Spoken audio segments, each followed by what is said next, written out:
లక్ష్మీ నరసింహస్వామి సుదర్శన యాగం నాగర్ కర్నూలు జిల్లా కల్వకుర్తి మున్సిపాలిటీ పరిధిలో నిర్వహించారు. వేద పండితులు బ్రహ్మశ్రీ ప్రదీప్ శర్మ, నాగరాజ్ శర్మ ఆధ్వర్యంలో జరిగిన ఈ యాగం చేసిన వారికి, చూసిన వారికి అష్టైశ్వర్యాలు, భోగభాగ్యాలు కలుగుతాయని వేద పండితులు చెప్తున్నారు.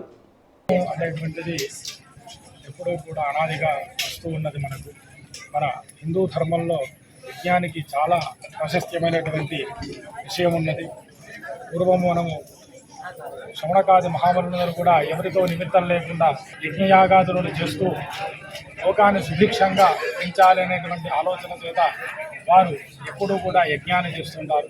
అలానే యజ్ఞేశ్వరుడిని ఆ యొక్క ఆశ్రయించినటువంటి దేవతలను మనము గమనించేసినట్లయితే త్రయాహ 30 కోటి దేవతలు, కొంతమంది ఋషులు ఈ యొక్క ఎవరైతే యజ్ఞాన్ని ఆశ్రయించి తమ కోరికలు నెరవేరాలని చెప్పి ఆశ్రయిస్తారో వారి కోరికలు నెరవేరడానికి 30,000 మంది ఋషులు తపస్సు చేస్తూ ఉంటారట, వారి యొక్క మనోభీష్టం నెరవేరడానికి. అంతేకాకుండా మానవుడికి ధర్మార్థ కామ మోక్షములను ప్రసాదిస్తూ సంస్కరింపబడుతూ ఉత్తమమైనటువంటి జన్మలు ఇవ్వడానికి కూడా ముఖ్య కారణం యజ్ఞం. అందులో దేవానాం ఆజ్యమాహారం, దేవతలకు ఆహారం ఏమిటి అంటే ఈ యొక్క ఆజ్యము, హవిర్భాగం. ఇది ఇవ్వడం చేత మేఘం ఏర్పడుతుంది. అంటే ఈ ధూమము వచ్చినటువంటి పొగ, ధూమం అనేటువంటిది మేఘంగా మారి, మేఘం సస్యంగా మారి, ఆ వర్షంగా మారి, వర్షము సస్యంగా ఏర్పడుతుంది. ఆ సస్యమే మనం తినేటువంటివి భోజనాది ఓషధీకృతులు. ఈ ఓషధులను మనం భగవంతుడికి మరలా సమర్పిస్తే వారు మన యందు ప్రీతి కలిగి మనకు అనేటువంటి వర్షములే కానీ, సస్యమే కానీ, ఆరోగ్య ఐశ్వర్యములే కానీ ఇవ్వడానికి ప్రధానమైనటువంటిది యజ్ఞం.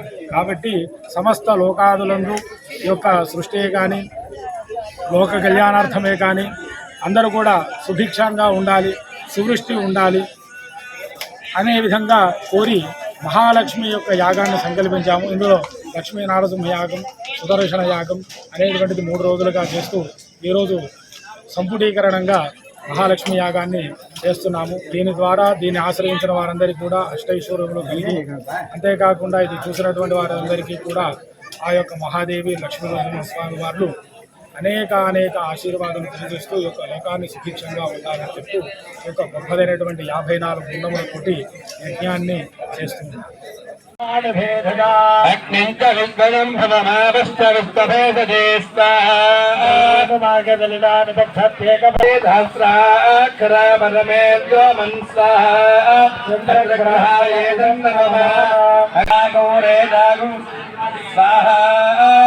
శోనా పృథివీ భవానుక్షరా నివేశని యచ్ఛాన సర్వద ప్రధా స్వాహా హేత్రస్య పదనామయకం హరేణేవ జగామదే ఆమస్తం బోధయే ప్రవాసనో బుణాదే కృతే స్వాహా అంగారగ్రహాయ ఇదౌ నమః ఉద్బోధ్య స్వాగ్నేః సదగార్కేణ విష్టాపోత్రేణ సూత్రలేఖామయజ్ఞా పునః కండస్వాపితరంజవానమంత్రాదాగో సేత్వగదంతమేతగ్గు స్వాహా సర్వవిక్రమే ప్రేధానదధేపదౌ సమోఢమస్కపాగో సురే స్వాహా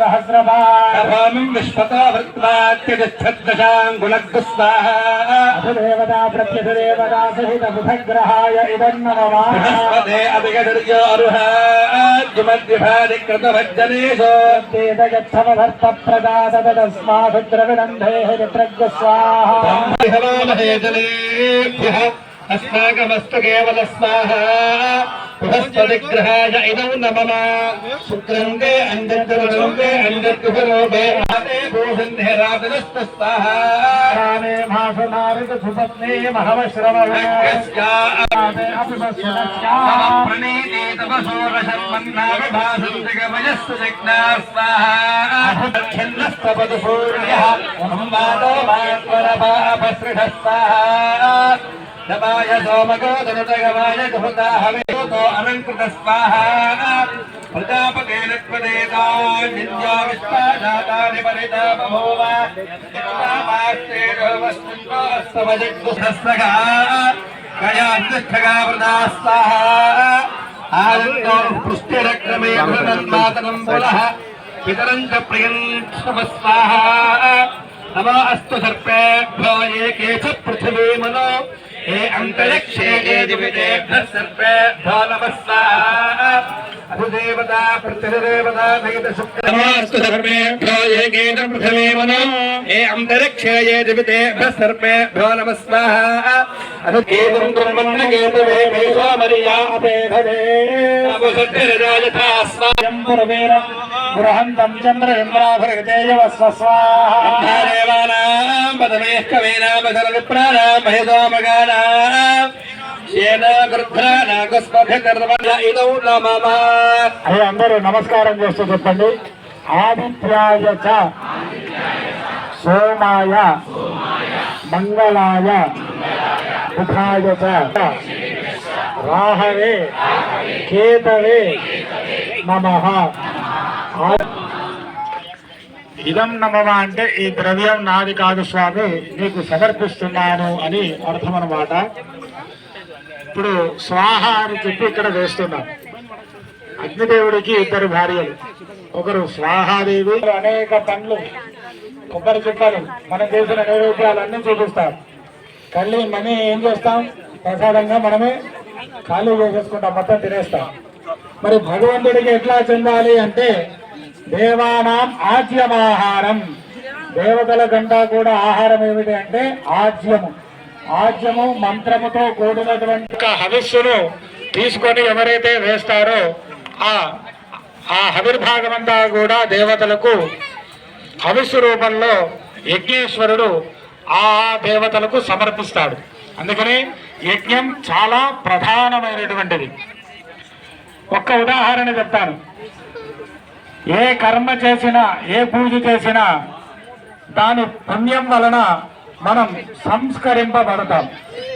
ఎంతగా సంస్కరింపబడతామంటే మనకు ఉత్తమమైనటువంటి మార్గదర్శనం చేసేటువంటి గురువులు చెప్తాను వినండి. మనకు బంగారము పలు విధాలుగా రావాలి అంటే అగ్నిచే కాల్చబడి కొట్టబడి అదొక నిర్మాణం తయారవుతుంది. అది సంస్కారం అట్లా చెందుతుంది.